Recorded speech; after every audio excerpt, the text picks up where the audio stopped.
ምነት አተገባበርና የአፍሪካ የጸጥታ ሁኔታ የመወያያ አጀንዳዎች ናቸው። አምባሳደር ተሾመ ቶጋ ከመንግስት ሲዋጉ የነበሩ የተደራጁ ኃይሎች አባላት ትጥቃቸውን ፈተው ወደ ማህበረሰቡ እንዲቀላቀሉ የማድረግ ኃላፊነት የተጣለበትን የኢትዮጵያ ብሔራዊ የተሃድሶ ኮሚሽን እንዲመሩ ተሾሙ። ኮሚሽኑ በሚኒስትሮች ምክር ቤት ውሳኔ ባለፈው ህዳር 3 ቀን የተቋቋመው የኢትዮጵያ መንግስትና ህወሓት በፕሪቶሪያ በቋሚነት ግጭት የማቆም ስምምነት ከተፈራረሙ በኋላ ነው።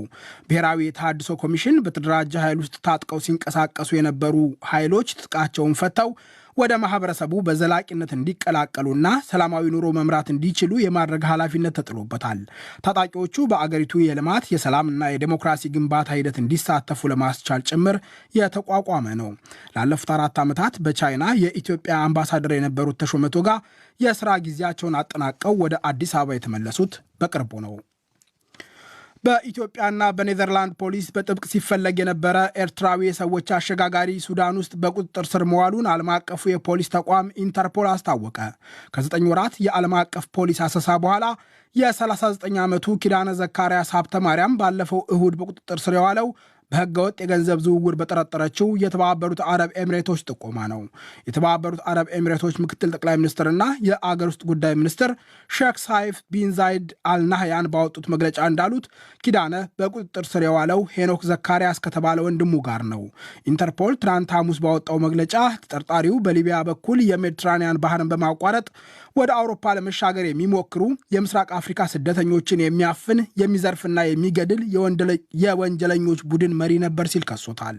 የተባበሩት አረብ ኤሚሬቶች ባለስልጣናት በተጠርጣሪው ቤተሰቦች ላይ ባደረጉ ክትትል የደረሱበት ህገወጥ የገንዘብ ዝውውር መረብ ወደ ሱዳን መርቷቸው ኪዳነ በቁጥጥር ስር መዋሉን የኢንተርፖል መግለጫ ይጠቁማል። ኪዳነ በኢትዮጵያ ፍርድ ቤት ስደተኞችን በማስራብና በማሰቃየት ተከሶ በሌለበት ዕድሜ ልክ ተፈርዶበት ነበር። ኤርትራዊው ግን በቁጥጥር ስር በዋለባት አዲስ አበባ ለ1 ዓመት ገደማ የተጠረጠረበትን የሰዎች ማዘዋወር ወንጀል ጉዳይ ሲከታተል ቆይቶ ከውሳኔው በፊት የካቲት 11 ቀን ከፍርድ ቤት ቅጥር ግቢ ከፌዴራል ማረሚያ ቤት ኮሚሽን ፖሊስ እጅ አምልጧል። የኢትዮጵያ ፌዴራል ፖሊስ ኮሚሽነር ደመላሽ ገብረ ሚካኤል ዓለም አቀፍ ወንጀለኛ ያሉትን ኤርትራዊ በቁጥጥር ስር ለመዋል የተደረገውን ከፍተኛ ጥረት አድንቀዋል።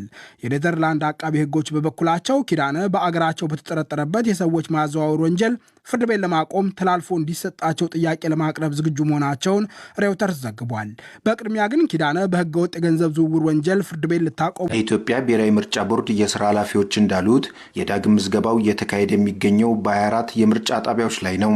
ዳግም የተከፈቱት ጣቢያዎች 11 በጎፋ፣ 8 በወላይታም እንዲሁም 5ቱ በጋሞ ዞን የሚገኙ ናቸው። ጣቢያዎቹ በምዝገባ ሂደት የህግ ጥሰት ፈጽመዋል በሚል በምርጫ ቦርድ ውሳኔ ለ1 ሳምንት ተዘግተው ከቆዩ በኋላ ነው ከትናንት በስቲያ አንስቶ የዳግም ምዝገባ እንዲጀምሩ የተደረገው። የዳግም ምዝገባው እየተከናወነባቸው ከሚገኙት አንዱ በሆነው የወላይታ ዞን ቀደም ሲል የተካሄደው ምዝገባ ከተሰረዘና ምርጫ አስፈጻሚዎች ከተቀየሩ በኋላ ጣቢያዎቹ እንደገና ተከፍተው መራጮችን እየመዘገቡ እንደሚገኙ የዞኑ ምርጫ ጽሕፈት ቤት አስተባባሪ አቶ ሙሉጌታ ስምዖን ለዶቼ ቬሌ ዲደብሊው ገልጸዋል። በተከሰተው ጥፋት ተሰረዞ የምርጫ አስፈጻሚዎች እርምጃ አክሽን ተወስዶ ሌላ ሰው ተቀይሮ ሌላ ምርመራ አስፈጻሚዎች ተመርጠው ትናንት ወዲያ መዝገባ ጀምረው የተካሄደ መዝገባ በስምንቶቹ ከ26 እስከ ጥር 1 ነው። እንግዲህ አሁን ለ5 ቀን ነው መዝገባ የሚካሄደው። ቦርዱ በቀጣይ ተመሳሳይ የህግ ጥሰት እንዳያጋጥም ምን ጥረት እያደረገ ነው? የህግ ጥሰት ፈጽመዋል የተባሉ አካላት የተጠያቂነት ጉዳይስ በምን ደረጃ ላይ ይገኛል? በሚል በዶቼ ቬሌ ዲደብሊው የተጠየቁት አቶ ሙሉጌታ ተከታዩን ምላሽ ሰጥተዋል። ከባለፈው ትምህርት ለመውሰድ ዲዛይን ነገር እንዳይፈጠር በቅርብ ክትትል እያደረግን ነው። የምርጫ አስፈጻሚዎቹ ወደ እርምጃ የተወሰደባቸው ኦልሞስት ከስራ ተሰናብተው ሌላ ነው የተቀጠረው። ምርጫ አስፈጻሚዎች ላይ አክሽን ተወስዷል። እንግዲህ አሁን ሌሎች መንግስት አካላት እዛ ላይ የተሳተፉትም በተመለከተ ሙሉ መረጃ ከነስማቸው እንግዲህ ቦርዱ ይዞ ነበር ያን መረጃ የሰጠው። ከላይ መርማሪ እንደሚላክ ጀስት አክሽን እንደሚወሰድ ነው። ግን እስካሁን ግን ሂደት ላይ ነው ብለን ነው የምናምነው። የብሔራዊ ምርጫ ቦርድ በአሁኑ ወቅት የዳግም ምዝገባ ከጀመረባቸው ጣቢያዎች በስተቀር መደበኛ የመራጮች ምዝገባውን ከትናንት በስቲያ አጠናቋል።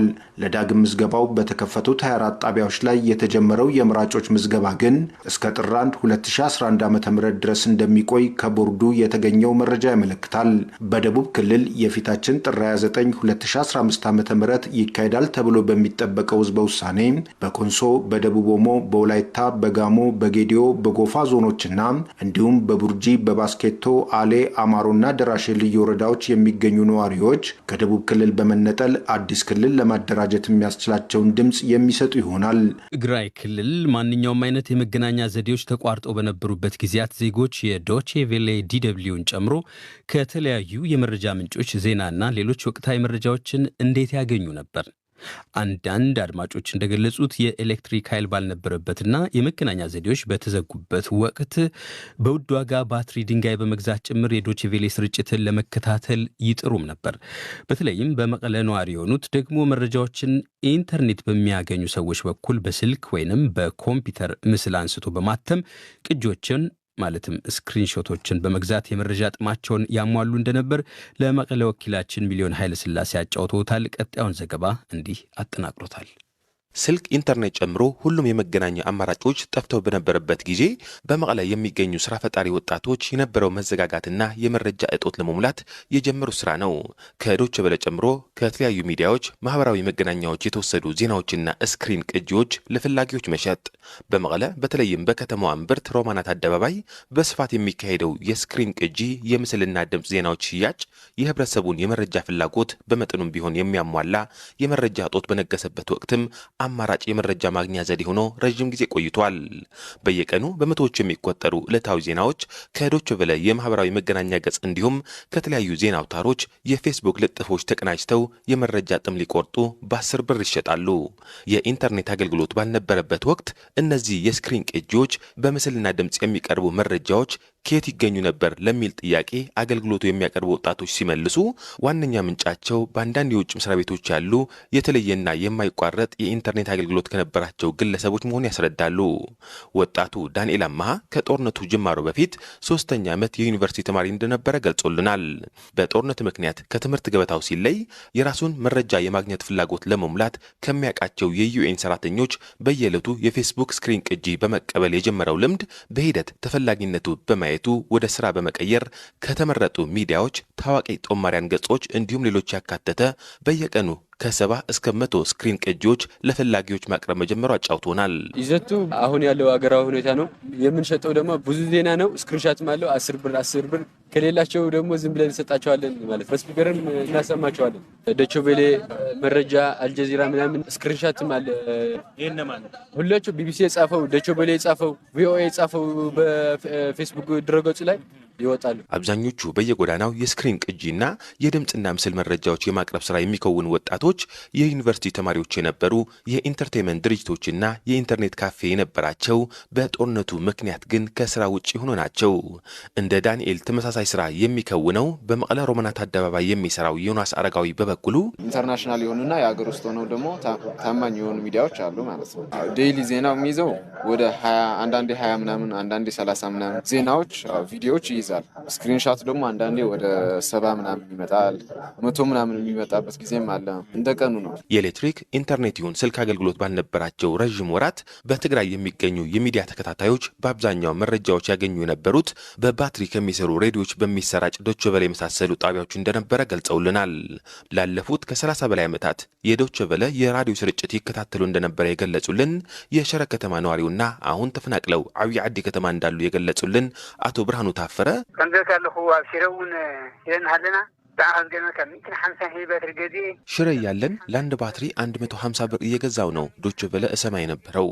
ሁሉ ነገር የተዘጋ በመሆኑ አንዳንዴ 150 ብር አውጥተህ እንኳ ባትሪ ማግኘት አስቸጋሪ ነበር። መረጃ መስማት ትልቅ ነገር ነው።